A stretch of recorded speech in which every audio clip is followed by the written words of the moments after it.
Olá, o programa Grandes Temas está de volta e hoje discutimos as situações que põem em risco o que entendemos por democracia.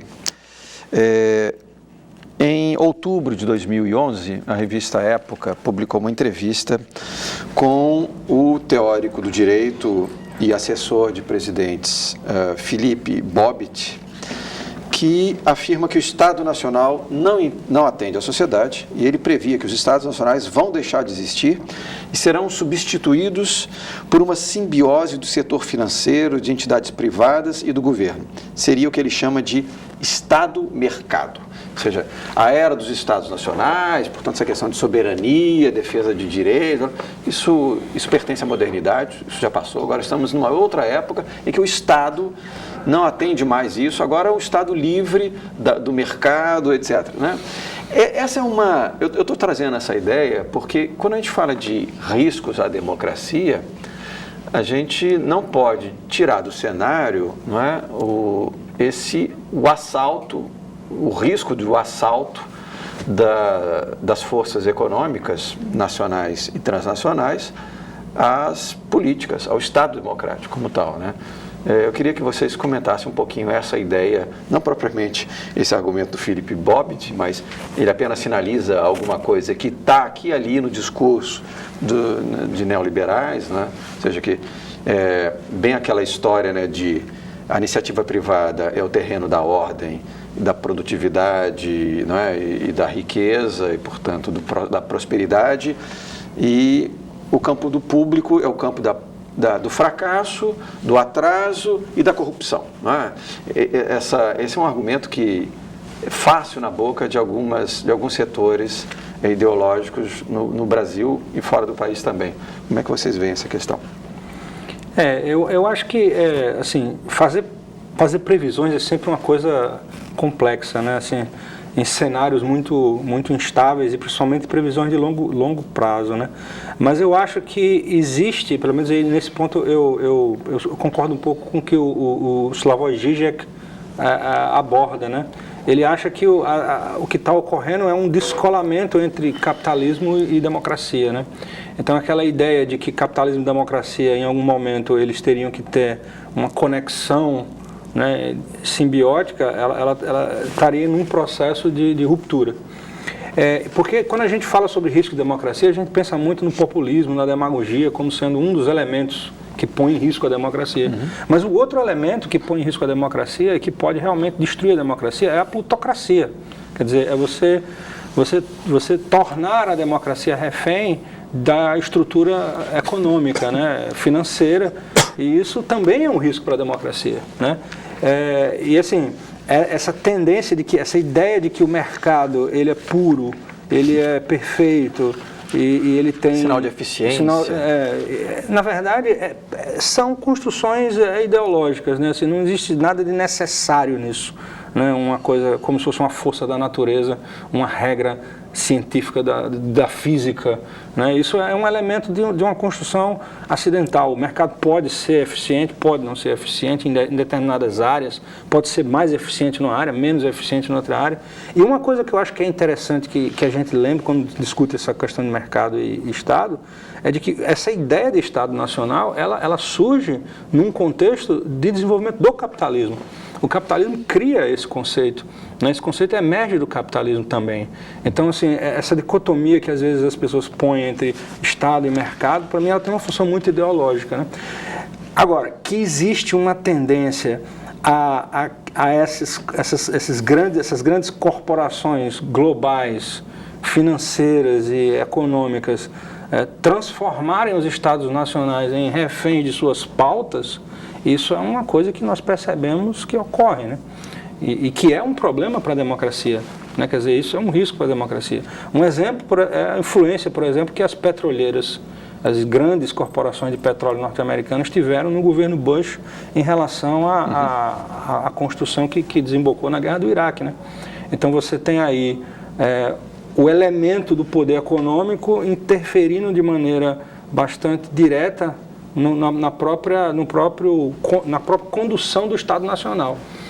Se isso vai substituir o Estado Nacional, realmente eu Eu não teria como dizer, né? Mas que eu acho que é uma tendência a... Gustavo. Salvo engano, em 2005, vazaram alguns memorandos da Citigroup, que é a maior agência de consultoria financeira do mundo, segundo a Forbes. E segundo esses Citigroups, eram memorandos internos, né, direcionados aos membros, aos acionistas assessorados pelo grupo. Segundo esses 5 memorandos, os Estados Unidos teriam deixado de ser uma democracia para se tornar uma plutocracia. Isso é uma avaliação da própria Citigroup, que se encontra no coração do mercado financeiro internacional. E a avaliação deles é que a democracia norte-americana estaria passando a servir às vontades de 1% da população em detrimento das demais. É interessante porque essa avaliação é uma avaliação que parte do próprio coração, do próprio seio do mercado financeiro. E como o próprio Slavoj Zizek, eu sempre tenho dificuldade de pronunciar, porque tem um circunflexo no Z, né? Mas, enfim, o próprio Slavoj Zizek, ele faz uma reflexão... Como se fosse G. Ele faz uma reflexão no sentido de que, e se em determinado momento essa noção de soberania nacional, que é o que vem acontecendo, se demonstrar um obstáculo para a acumulação? Qual é a escolha que os agentes no mercado, hoje, no mercado financeiro, que é o mercado, que é a forma que o capitalismo tomou de 30 anos para cá, se no momento que as noções de soberania nacional, que no momento em que havia uma base produtiva do capital muito forte, das burguesias locais, das burguesias nacionais, se diante de um contexto de financiarização, essa soberania se torna um obstáculo à acumulação, não há qualquer constrangimento em que essa perspectiva democrática, soberania nacional, autodeterminação, seja jogada fora. E a própria dinâmica das políticas de austeridade demonstram isso, com a suspensão de estados constitucionais. E ensaio sobre a cegueira, José Saramago, é uma discussão bem interessante na perspectiva de que as pessoas resolvem votar em branco e o próprio governo, o próprio Estado enxerga essa iniciativa como um crime. Há uma criminalização da democracia quando ela é exercida dentro dos seus próprios termos e parâmetros, de forma contrária a determinados interesses hegemônicos. Essa é a grande discussão. E o Zizek, ele faz uma outra reflexão bem interessante, ele conta uma anedota do Bohr, né? Porque nós sabemos que a democracia liberal burguesa não funciona dentro dos seus próprios parâmetros nesse contexto. Bohr colocava umas ferraduras de frente à casa porque acreditava que elas espantavam espíritos. Quando um amigo chegou, você acredita nisso? Não, acredito não, mas vai que funciona. Nós sabemos das limitações da democracia liberal, nós ainda a disputamos. E essa noção de soberania de Estado Nacional me lembra de um artigo muito famoso do Gramsci, Interregno, em que ele coloca, né, o velho morreu e o novo não pode nascer. E é nessa penumbra que nascem sintomas mórbidos. Nós temos um modelo de soberania nacional, de Estado Nacional, que não se adequa a essa dinâmica do capitalismo global e financiarizado. E o que acontece? Essa lógica da soberania acaba sendo completamente rasgada e o exemplo da Copa. O então secretário-geral da FIFA, Jerome Valcke, ele deu uma declaração à época, 2014, salvo engano, de que a democracia era muito ruim para a realização de mega-eventos do porte da Copa do Mundo. Então, essa dinâmica não bate, há uma incompatibilidade entre capitalismo e democracia nessa perspectiva do Zizek. Agora, só colocando, isso não implica dizer que não há resistência por parte dos Estados nacionais em relação a essa questão.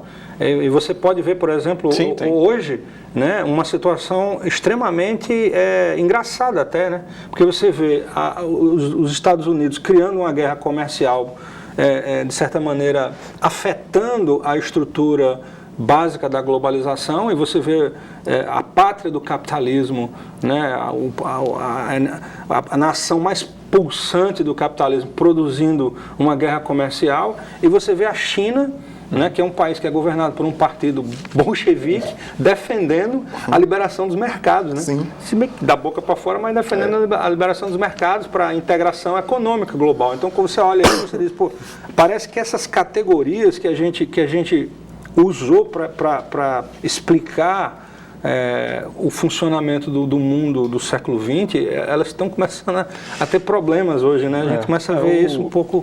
O meu problema, assim, a minha objeção a essa visão de Bobbitt, né, e de Zizek, é que ela basicamente subestima o eleitor, né? Se você tem a garantia da franquia eleitoral, você não tem como prever que o eleitor se adaptará a determinações do capital financeiro que possam existir, né?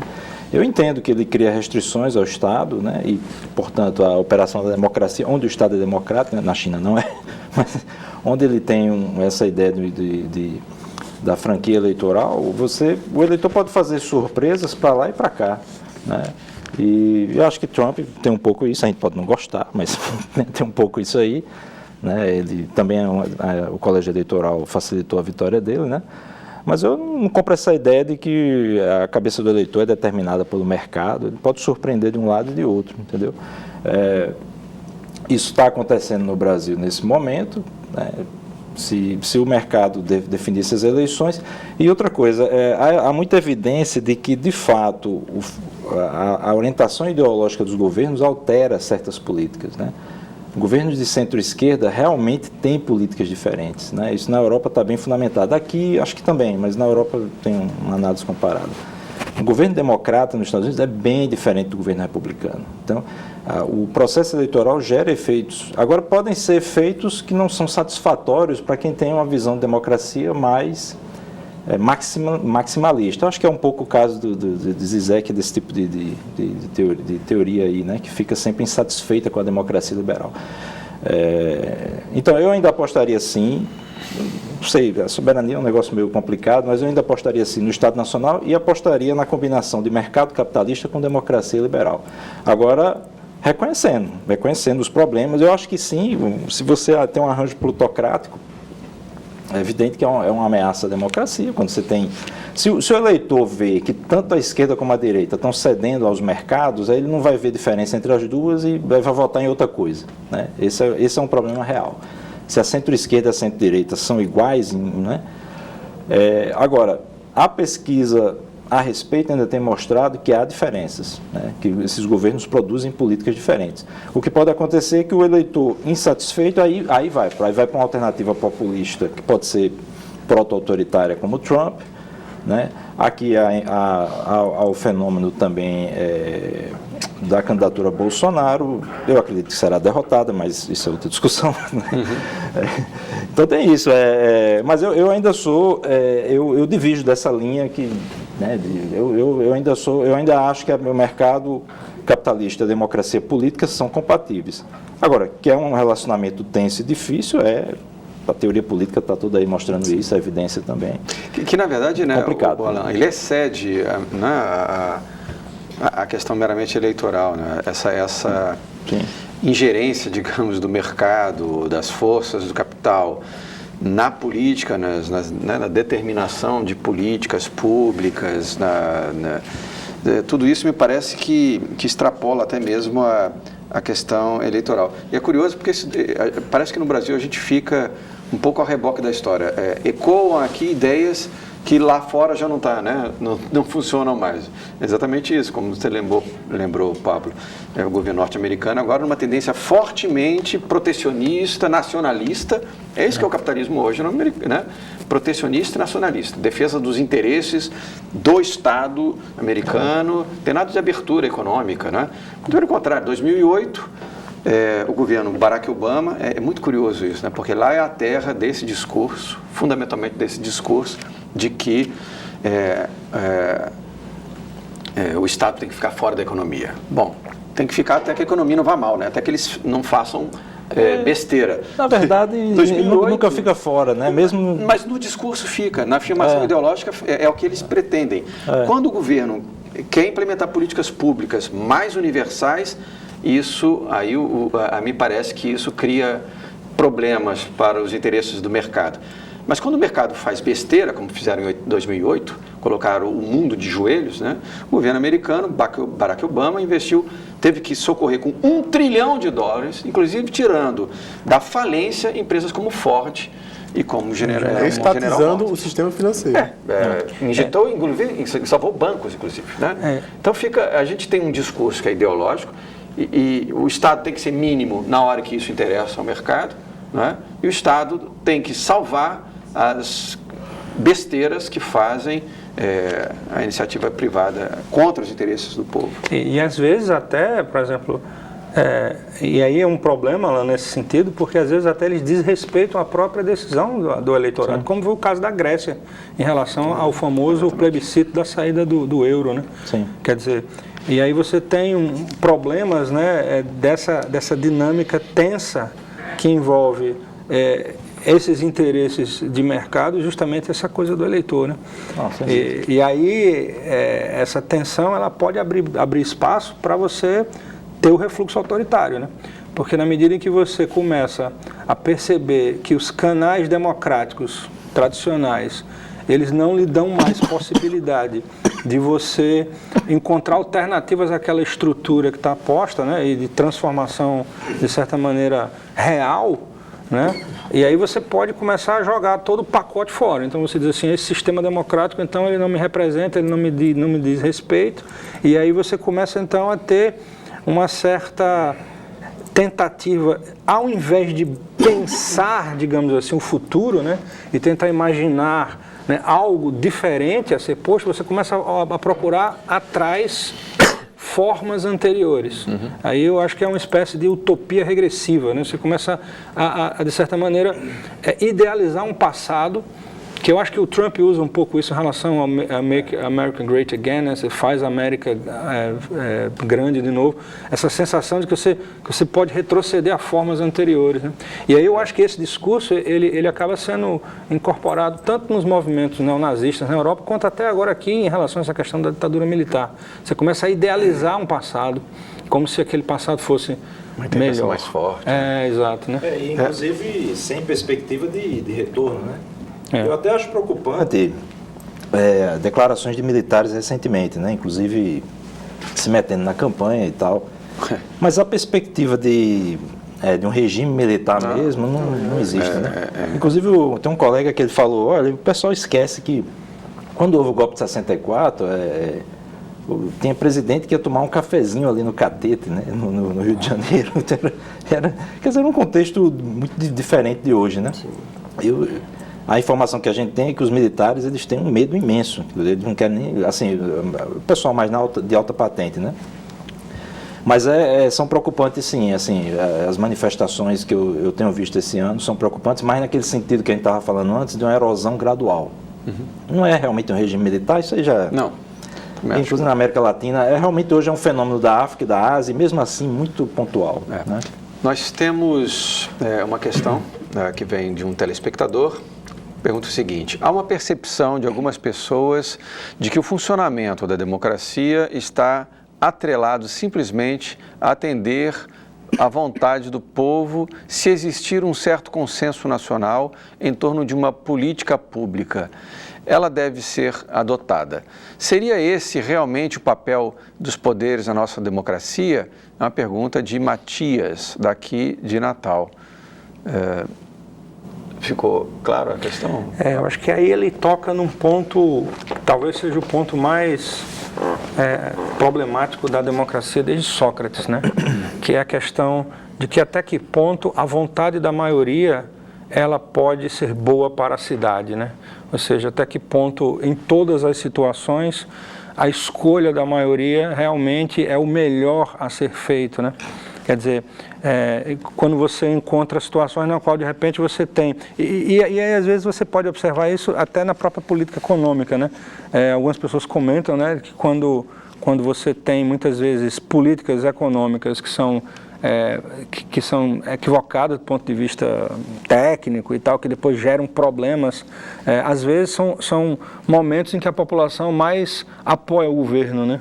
Então, de repente, o apoio simples ao governo por parte da população justificaria, né, digamos assim, a opção por políticas tecnicamente equivocadas que depois gerariam um problema maior lá na frente, quer dizer, geraria um efeito muito negativo para a própria sociedade.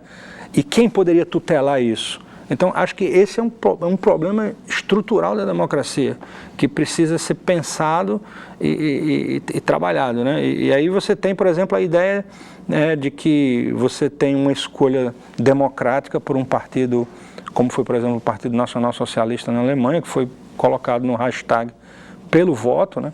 Ou seja, você tem, de certa maneira, uma dele, apesar de não ter sido a maioria, depois houve o golpe, né? Eles tomaram o poder pelo golpe, mas você tem uma adesão num determinado momento da população àquela ideia, né? E você tem uma adesão da população àquele conceito e aquilo depois se demonstra uma tragédia, né?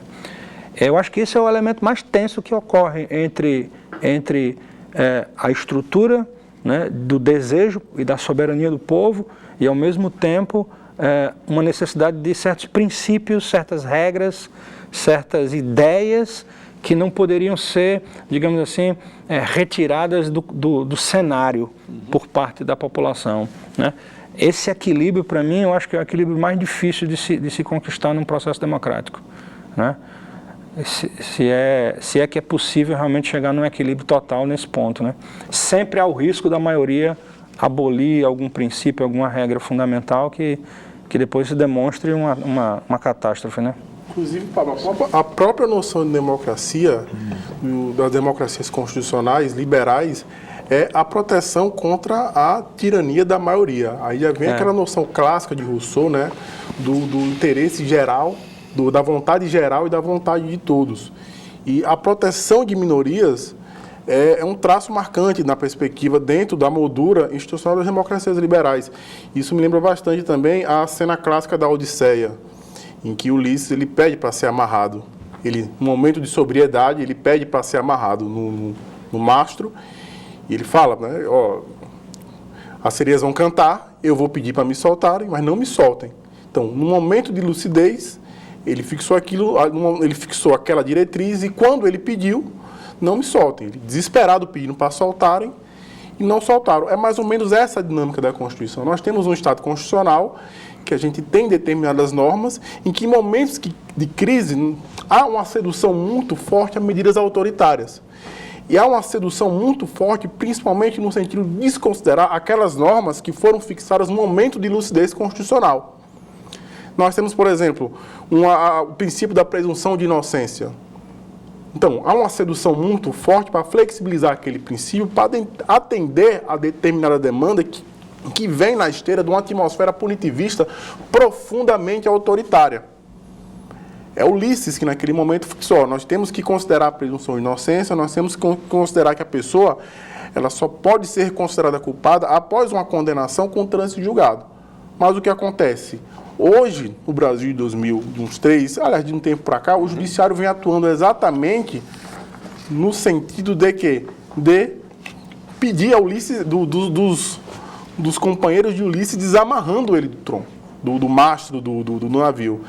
E o judiciário vem sendo, nesse contexto, talvez tem o professor Rafael Valim, da PUC de São Paulo, ele fala que o judiciário é o principal, institucionalmente, é o principal agente desestabilizador da democracia. Porque vem atendendo, vem uma série, se nós pegarmos o histórico de decisões recentes do Supremo, são decisões agendadas conforme, vamos dizer assim, a vontade popular, conforme os ventos hegemônicos prevalecentes naquele determinado momento. É o Supremo que, dentro do seu papel contra-majoritário, de proteger as minorias, proteger direitos constitucionais, que, num contexto de crise, deveriam estar salvaguardados, vem atuando exatamente em sentido contrário, no sentido de flexibilizar e desconstruir um edifício constitucional que, como foi dito no início do programa, sequer saiu do papel. Gustavo, você me fez lembrar, porque essa é uma discussão bastante recente, né, porque a gente está aí, quer dizer, o processo eleitoral político recente no Brasil está atravessado por esse processo da Lava Jato, né, que já vem se arrastando há um tempo. E justamente isso é decisivo para esse cenário, como o próprio professor Alain destacou aqui, no caso do ex-presidente Lula candidato, e que se refere a procedimentos da própria Operação Lava Jato, extremamente ambíguas, questionáveis do ponto de vista jurídico, né? E que muito ela determinada pelos acordos de delação premiada. E que é uma coisa inacreditável, assim, em outras esferas jurídicas fora do país, né? Ou seja, uma simples delação serve como base material para provar o crime, supostamente o crime de alguém. Não é? Então, que é o famigerado prova testemunhal, né, que a gente tem no Brasil e que é uma herança do poder inquisitório. Né? Basta que alguém diga e aquilo tem verdade de fato. Mas agora, dia 14, agora de agosto, né, uma decisão do STF disse que, por 3 votos a 1, os ministros da segunda turma consideraram que a denúncia baseada apenas em delação premiada não pode ser recebida. Ou seja, se houver apenas os depoimentos dos delatores e as provas apresentadas por ele não confirmarem, esse processo tem que ser arquivado. Ou seja, se não há prova material que acompanha a delação premiada, ela não vale. Ora, valeu no caso do Lula. Né? E isso é engraçado porque em 2015, essa era a ideia do Fachin. O Fachin tinha recém-assumido a cadeira no STF e ele diz exatamente isso. A delação premiada é um indício de prova, ou seja, ela corresponde a um indício que colabora para a formação probatória. Ela precisa ser, portanto, seculada por outra prova idônea, pertinente e contundente, que são as características de um processo, que num processo a gente tipifica como uma prova para permitir o julgamento e apenhamento de quem tenha cometido alguma infração criminal. Então, nada contra a delação premiada, mas é óbvio que ela tem que ser robustecida por uma prova material. Então, alguém diz assim, você tem um apartamento, você tem um triplex. Não, não tenho. Cadê a prova? Não, não tem prova. E aí, como é que fica nessa situação? A própria lei, essa decisão do Supremo não inova, porque a própria lei traz essa previsão, que a delação por si só, ela não pode ser considerada. No entanto, se nós pegarmos a condenação do ex-presidente Lula, nós vemos que a coluna vertebral foi a delação de Léo Pinheiro, que por sua vez, ele havia, em determinado momento, havia sido travado em razão dele não ter apontado para o ex-presidente Lula, e logo depois ele foi preso e foi solto, e a segunda versão da delação dele já foi no sentido de colocar que o triplex teria sido direcionado a ele. Então, a gente vê uma dinâmica das delações muito na perspectiva de que prende para delatar e eu solto se você delatar. Inclusive, essa denúncia vem sendo feita já há muito tempo, porque há uma matéria da Piauí bem interessante em relação à delação do ex-senador Delcídio Amaral, que foi anulada depois, foi anulada em decorrência dele ter colocado, dele não ter considerado, ele ter faltado com a verdade, e que fica muito claro naquele contexto que o delegado coloca, eu vou soltar você se você falar o que a gente quer ouvir.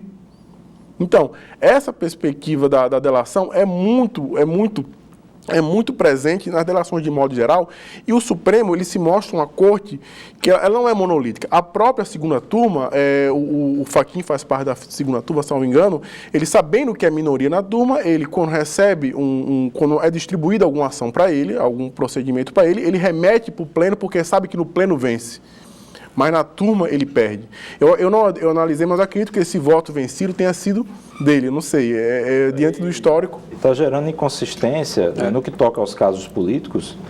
Inclusive, assim, você pode fazer um argumento, eu acho que isso está motivando o eleitor do presidente Lula, e aí eu não vou nem entrar porque eu não li os autos, eu não vou nem entrar na questão de culpabilidade ou inocência, mas porque você gera uma inconsistência no tratamento até em casos dentro do mesmo partido, né? Você tem, no que toca às questões de segunda e terceira instância, você tem José Disseu, que em princípio ele está recorrendo, tudo bem, mas em princípio ele é reincidente, né?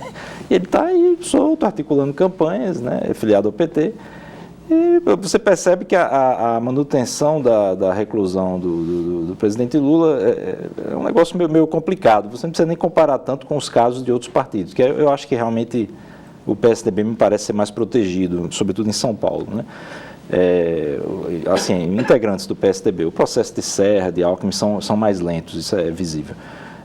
Mas mesmo descontado isso, que é um argumento principal que o PT usa, né? Mesmo descontado isso, há desigualdade já em casos dentro de filiados do mesmo partido. Disseu está solto. Então a Justiça, o Supremo, a Lava Jato, eu acho, tem um colega meu, até falou no Twitter hoje, ele disse que vai acabar na eleição, né? Com a vitória do do PT, do Centrão ou dos dois, entendeu? Acaba agora. E eu acho que ela está sendo contida, né? Talvez de uma maneira meio atabalhoada, via o uso da turma, né? Mas é isso, tá? Mas na verdade você já vê instabilidade em casos do mesmo partido. Tem casos que andam mais rápido, eu acho que o caso de Lula andou rápido realmente por conta do pleito, e tem outros casos que houve vantagem, né? Perfeito. Nós temos uma questão de um telespectador que diz o seguinte: acredito que a democracia é algo que deve ser praticada. Precisamos ter atitudes democráticas a partir de seu estudo e compreensão. Digo isso pois, em todos os anos escolares, nunca fui incentivado a conhecer meus próprios direitos. Gostaria de saber a opinião dos convidados sobre o desinteresse em atrelar educação e o sentido de democracia. Pergunta de Paulo Azevedo, aqui mesmo de Natal. A gente comentava isso agora há pouco, né? Essa preocupação em formar cidadãos, né? A paideia grega era esse sentido, a formação do cidadão, não apenas ensinar matérias nas escolas, mas de apresentar a esse jovem e futuro cidadão a sociedade. A escola sem partido não gosta muito dessa ideia aí. Sim. Não, e a gente vê uma tendência agora na reforma do ensino médio, né, de sufocar ainda mais o espaço para discussão desse tipo, né? Porque você vê, por exemplo, uma modificação na estrutura do currículo do ensino médio que deixa muito pouca margem para uma discussão na área de humanidades, de filosofia, de sociologia, que de certa maneira são disciplinas que devem pautar isso, né?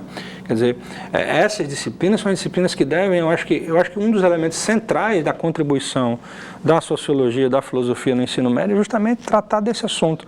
É você pautar a discussão sobre democracia dentro da escola através de um oferecimento de elementos conceituais e teóricos para que o jovem possa compreender o fenômeno democrático, as suas implicações, os seus problemas, né? E a gente sofre com eu sou professor também no ensino médio, né? E a gente sofre com essa pressão, né? Porque a ideia é como se qualquer tipo de discussão política que você tomasse dentro da escola fosse uma discussão doutrinária. Uhum.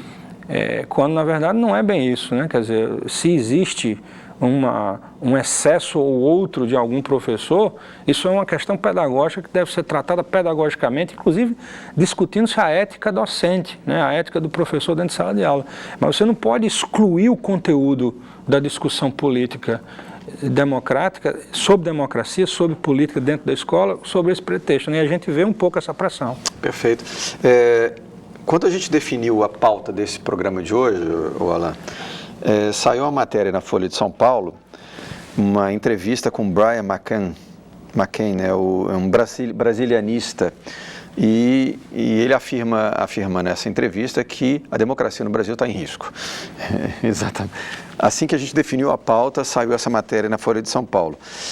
Ele diz o seguinte: surgiu um setor da população brasileira que não respeita a democracia plural, que não valoriza as conquistas dos últimos 30 anos e pensa apenas na crise mais recente. Então, para o professor, a candidatura, por exemplo, né, do Jair, vou chamar assim, é fruto desse pensamento, pois trata-se de alguém que concorre em uma eleição democrática, mas com saudade de regimes mais duros. E afirma ainda que a democracia brasileira vive um momento paradoxal, às vésperas de uma das eleições presidenciais mais cheias de incertezas, e ao mesmo tempo há espaço para celebrar conquistas de 3 décadas desde o fim da ditadura, e o país vive, portanto, nesse momento, a angústia de ver o crescimento de um movimento que ameaça, segundo o autor, o pluralismo democrático no país.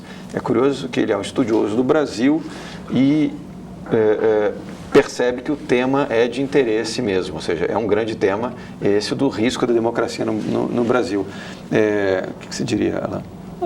Eu concordo que a candidatura Bolsonaro tem características certamente autoritárias, ou no mínimo proto-autoritárias, mas agora o eleitorado dele, o indicador que a gente tem, né, ele junta pessoas que têm visões autoritárias, mas junta também pessoas que estão, digamos, querendo dar um saculejo, né?